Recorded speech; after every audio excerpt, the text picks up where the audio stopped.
This is BBC News. These are the latest headlines in the UK and around the world. The first draft of a possible agreement at the COP26 climate summit is published by the UN. The document urges countries to strengthen commitments to cut carbon emissions within the next year. It comes as Boris Johnson is heading back to Glasgow to meet delegations as part of attempts to bridge the gaps, preventing a new global deal. A call for an investigation into British Conservative MP Sir Geoffrey Cox as Labour claim pictures may show him breaking parliamentary rules. A pandemic of the unvaccinated, the German government explains why hospitals are close to being overwhelmed by record levels of COVID. The vaccine deadline for care workers in England from midnight tonight. Those without 2 jabs won't be allowed to work in the care industry. Poland says migrants have made attempts to break through the border from Belarus overnight as the crisis between the countries escalates. During a tech conference, Prince Harry says he warned the head of Twitter about political unrest in the US just 24 hours before the 6th of January Capitol riots.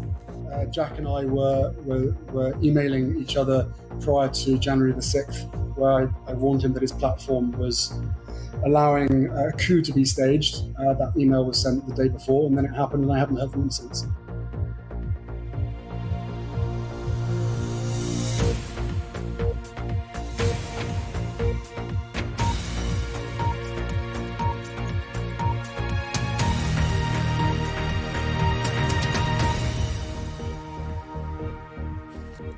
Hello and welcome if you're watching in the UK or around the world. I'm Geeta, Guru-Murthy.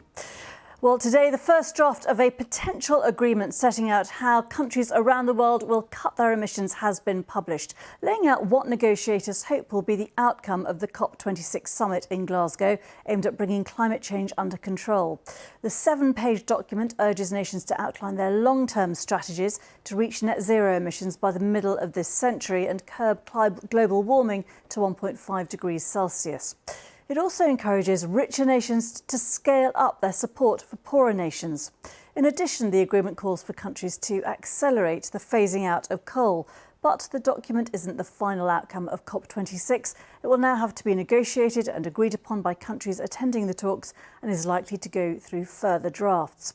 Boris Johnson is returning to Glasgow today to meet those negotiators. He's urged nations to pull out all the stops. Well, our science and environment correspondent Victoria Gull is in Glasgow. Victoria, just talk us through some of the key themes that have emerged with this 7-page document.